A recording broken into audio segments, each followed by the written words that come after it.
நீங்கள் பார்த்துக் கொண்டிருப்பது நியூஸ் 21 செய்திகள். தமிழ்நாடு செய்திகளை உடனுக்குடன் தெரிந்து கொள்ள நியூஸ் 21 செய்திகளை பாருங்கள். உண்மை, உழைப்பு, உயர்வு. விழுப்புரம் மாவட்டம் திண்டிவனம் காந்தி திடலில் விழுப்புரம் வடக்கு மாவட்ட திமுக சார்பில் தமிழ்நாட்டையும் தமிழ்தாய் வாழ்த்தையும் தொடர்ந்து அவமானப்படுத்தும் தமிழக ஆளுநர் ஆர்.என். ரவியை கண்டித்தும் அதிமுக பாஜகவை கண்டித்தும் கண்டன ஆர்ப்பாட்டம் நடைபெற்றது.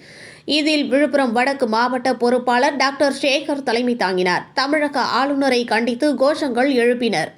நிர்வாகிகள் கண்டன உரையாற்றினர். ஆர்ப்பாட்டத்தில் விழுப்புரம் வடக்கு மாவட்டத்திற்குட்பட்ட மாநில நிர்வாகிகள், மாவட்ட நிர்வாகிகள், பொதுக்குழு, செயற்குழு உறுப்பினர்கள், முன்னாள் சட்டமன்ற உறுப்பினர்கள், ஒன்றிய, நகர, பேரூராட்சி செயலாளர்கள், நிர்வாகிகள், அனைத்து அமைப்பாளர்கள், துணை அமைப்பாளர்கள் கலந்து கொண்டு தங்களது கண்டனத்தை வெளிப்படுத்தினர். நியூஸ் 21 செய்திகளுக்காக விழுப்புரம் மாவட்ட செய்தியாளர் அருண் பிரகாஷ்.